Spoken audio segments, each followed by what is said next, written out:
نحمدہ ونصلی علی رسولہ الکریم۔ محترم سامعین السلام علیکم۔ اس ویڈیو کے اندر میں آپ کی خدمت میں واقعہ افک بیان کروں گا۔ افک کے معنی بات کو الٹا دینا ہے، یعنی حقیقت کے خلاف کچھ بنا دینا۔ اس مناسبت سے اس کے معنی جھوٹ اور افتراء کیے جاتے ہیں، ایسا بدترین جھوٹ جو حق کو باطل سے اور باطل کو حق سے بدل دے۔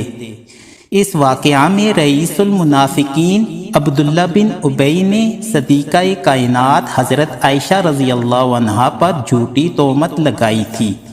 یہ واقعہ غزوہ بنی مستلق سے واپسی پر رونما ہوا۔ حضرت صلی اللہ علیہ وآلہ وسلم جب بھی کسی غزوہ پر جاتے تو قرآن اندازی سے کسی ایک بیوی کو اپنے ہمراہ لے جاتے۔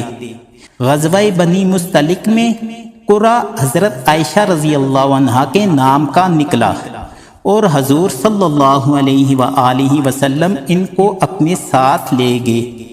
اسی غزوہ سے رسول اللہ صلی اللہ علیہ وآلہ وسلم واپس مدینہ آنے لگے تو راستے میں ایک جگہ قیام کیا۔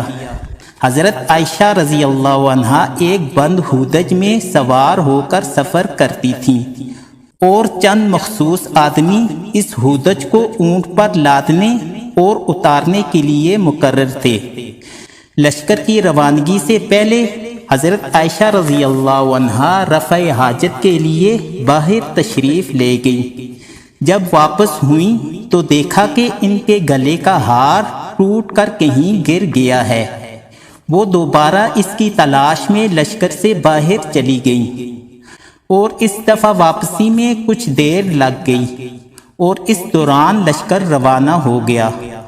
آپ رضی اللہ عنہا کا ہودج لادنے والوں نے یہ خیال کر کے کہ ام المؤمنین رضی اللہ عنہا ہودج کے اندر تشریف فرما ہے، ہودج کو اونٹ پر لاد دیا اور پورا قافلہ وہاں سے روانہ ہو گیا۔ جب حضرت عائشہ رضی اللہ عنہا منزل پر واپس آئیں تو یہاں پر کوئی آدمی موجود نہیں تھا۔ تنہائی میں سخت گھبرائیں۔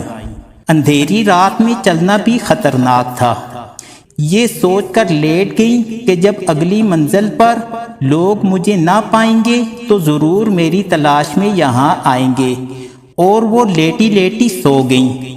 ایک صحابی جن کا نام حضرت صفوان بن معطل تھا، وہ ہمیشہ لشکر کے پیچھے پیچھے اس خیال سے چلا کرتے تھے کہ لشکر کا گرا پڑا سامان اٹھاتے چلے۔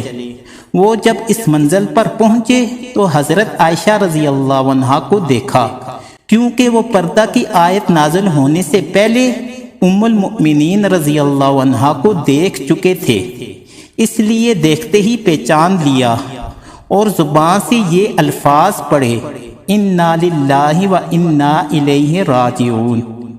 اس آواز سے حضرت عائشہ رضی اللہ عنہا جاگ گئیں۔ حضرت صفوان بن معطل نے فوراً ان کو اپنے اونٹ پر بٹھا لیا اور خود اونٹ کی مہار تھام کر پیدل چلتے ہوئے اگلی منزل پر حضور صلی اللہ علیہ وآلہ وسلم کے پاس پہنچ گئے۔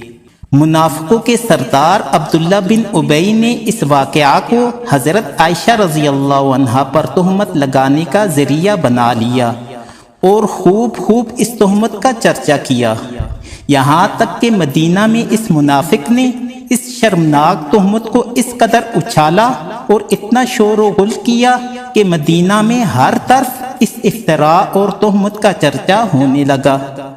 بعض مسلمان مثلاً حضرت حسان بن ثابت رضی اللہ عنہ، حضرت مستہ بن اساسہ رضی اللہ عنہ اور حمنہ بنت جاش رضی اللہ عنہا نے بھی اس تہمت کو پھیلانے میں کچھ حصہ لیا۔ حضور صلی اللہ علیہ وآلہ وسلم کو اس شرانگیز تہمت سے بے حد رنج و صدمہ پہنچا۔ حضرت عائشہ رضی اللہ عنہا مدینہ میں پہنچتے ہی سخت بیمار ہو گئیں اور انہیں اس تہمت تراشی کی بالکل خبر نہیں تھی۔ گو کہ حضور صلی اللہ علیہ وآلہ وسلم کو حضرت عائشہ رضی اللہ عنہا کی پاک دامنی کا پورا علم و یقین تھا، مگر چونکہ اپنی بیوی کا معاملہ تھا اس لیے آپ صلی اللہ علیہ وآلہ وسلم نے اپنی طرف سے اپنی بیوی کی برات اور پاک دامنی کا اعلان کرنا مناسب نہیں سمجھا اور وحی الہی کا انتظار فرمانے لگے۔ ایک روز حضرت عائشہ رضی اللہ عنہا رات کے وقت حاجت کے لیے مدینہ کے باہر چلی گئیں۔ ان کے ساتھ مصطح بن اساسہ رضی اللہ عنہ کی ماں تھی۔ یہ حضرت عائشہ رضی اللہ عنہا کی خالہ زاد بہن تھی۔ راستہ میں ان کو ٹھوکر لگی اور ان کی زبان سے بے ساختہ نکلا کہ غارت ہو مصطح۔ حضرت عائشہ رضی اللہ عنہا نے فرمایا کہ ماں ہو کر بیٹے کو کوستی ہو، اور بیٹا بھی وہ کہ جو جنگ بدر میں شریک ہوا ہے۔ انہوں نے کہا کہ اے بیٹی، کیا تجھے اس کی باتوں کی خبر نہیں ہے؟ پھر انہوں نے سارا قصہ سنایا کہ جھوٹے لوگوں نے حضرت عائشہ رضی اللہ عنہا پر کیا بہتان لگایا ہے۔ حضرت عائشہ رضی اللہ عنہا کو اس بہتان کے بارے میں پہلے علم نہیں تھا۔ جب معلوم ہوا تو ان کا خون خشک ہو گیا اور حاجت کرنا بھی بھول گئیں اور سیدھی گھر کو چلی گئیں۔ گھر میں ساری رات روتے ہوئے گزار دی۔ حضرت صلی اللہ علیہ وآلہ وسلم نے خوب اچھی طرح اور سختی کے ساتھ اس واقعہ کی تحقیقات کی اور اس معاملہ میں حضرت علی رضی اللہ عنہ اور اسامہ بن زید رضی اللہ عنہ کو بلایا اور ان سے مشورہ فرمایا۔ اسامہ رضی اللہ عنہ نے حضرت عائشہ رضی اللہ عنہا کے حق میں کلمہ خیر کہتے ہوئے عرض کیا کہ اے اللہ کے رسول صلی اللہ علیہ وآلہ وسلم، بھلائی کے علاوہ ہم نے آپ کی بیوی میں کوئی چیز نہیں پائی۔ یہ سب کچھ کذب اور باطل ہے جو اڑایا جا رہا ہے۔ حضرت علی رضی اللہ عنہ نے کہا کہ اے اللہ کے رسول صلی اللہ علیہ وآلہ وسلم، عورتوں کی کمی نہیں، آپ اس کی جگہ دوسری بیوی کر سکتے ہیں۔ اگر تحقیق کرنا چاہیں تو خدمت گار لونڈی کو بلا کر حالات دریافت فرما لیں۔ جب حضور صلی اللہ علیہ وآلہ وسلم نے لونڈی کو بلایا تو اس نے بھی حضرت عائشہ رضی اللہ عنہا کے حق میں ہی گواہی دی۔ بعد ازاں حضرت صلی اللہ علیہ وآلہ وسلم نے حضرت زینب رضی اللہ عنہا سے اس معاملہ میں استفسار کیا تو حضرت زینب رضی اللہ عنہا نے جواباً فرمایا کہ اے اللہ کے رسول صلی اللہ علیہ وآلہ وسلم، میں نے عائشہ رضی اللہ عنہا میں ہمیشہ سوائے بلائی کے اور کچھ نہیں دیکھا۔ ان گواہوں اور شہادتوں کے بعد آپ صلی اللہ علیہ وآلہ وسلم خود حضرت عائشہ رضی اللہ عنہا سے دریافت کرنے کے لیے حضرت ابوبکر رضی اللہ عنہ کے گھر تشریف لے گئے۔ آپ صلی اللہ علیہ وآلہ وسلم نے حضرت عائشہ رضی اللہ عنہا سے فرمایا کہ اللہ سے ڈرتی رہو، اگر لوگوں کا خیال صحیح ہے تو اس کے حضور توبہ کرو، اللہ تعالیٰ اپنے بندوں کی توبہ قبول کرتے ہیں۔ اس پر حضرت عائشہ رضی اللہ عنہا نے کہا کہ مجھے معلوم ہے کہ اس قصے کا آپ کو یقین آ گیا ہے، اس لیے اگر کہوں کہ بے قصور ہوں تو آپ کو یقین نہیں آئے گا، اور اگر اقرار کروں تو جھوٹا اقرار کس طرح کروں؟ خدا ہی خوب جانتا ہے کہ میں بے گناہ ہوں، اس لیے میں کچھ نہیں کہتی، اور اپنی صفائی میں وہی کہوں گی جو حضرت یوسف علیہ السلام نے کہا تھا، فصبر جمیل واللہ المستعان علی ما تصفون۔ اب صبر ہی بہتر ہے اور اللہ تعالیٰ ہی سے مدد مانگتا ہوں اس بات پر جو تم ظاہر کرتے ہو۔ اس گفتگو کے بعد سب پر سکوت کا عالم طاری ہو گیا۔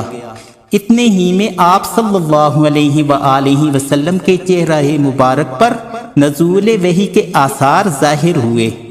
فراغ وحی کے بعد حضرت صلی اللہ علیہ وآلہ وسلم کا چہرہ مبارک سردی کے باوجود پسینے سے شرابور تھا۔ آپ صلی اللہ علیہ وآلہ وسلم نے پیشانی سے پسینہ پوچھتے ہوئے حضرت عائشہ رضی اللہ عنہا سے فرمایا کہ اے عائشہ مبارک ہو، اللہ تعالیٰ نے تمہاری بریت میں قرآن نازل فرما دیا۔ اس پر حضرت عائشہ رضی اللہ عنہا نے الحمدللہ کہا اور خاموش رہیں۔ آپ صلی اللہ علیہ وآلہ وسلم اسی وقت مسجد میں تشریف لے گئے اور مسلمانوں کو واقعہ افک کے ضمن میں نازل شدہ آیتیں سنائیں۔ نزول قرآن کے بعد حضرت عائشہ صدیقہ رضی اللہ عنہا کو پہلے کی طرح رسول خدا صلی اللہ علیہ وآلہ وسلم کی نظر میں وقار حاصل ہو گیا اور وہ اپنے باپ کے گھر سے سرائے نبوت میں تشریف لے آئیں۔ اس واقعہ سے یہ حقیقت واضح ہوتی ہے کہ محض جھوٹ اور بیہودہ خبر کس سرعت کے ساتھ پھیلتی ہے۔ یہ خبر اصل میں رئیس المنافقین عبداللہ بن ابی نے مشہور کی تھی۔ علامہ کرمانی رحمۃ اللہ علیہ نے فرمایا کہ حضرت بی بی عائشہ رضی اللہ عنہا کی برات اور پاک دامنی قطعی اور یقینی ہے، جو قرآن سے ثابت ہے۔ اگر کوئی اس بارے میں ذرا بھی شک کرے تو وہ کافر ہے۔ تمام فقہائے امت کا یہی مسلک ہے۔ اسی کے ساتھ آپ سے اجازت چاہوں گا، اپنی دعاؤں میں یاد رکھیے گا۔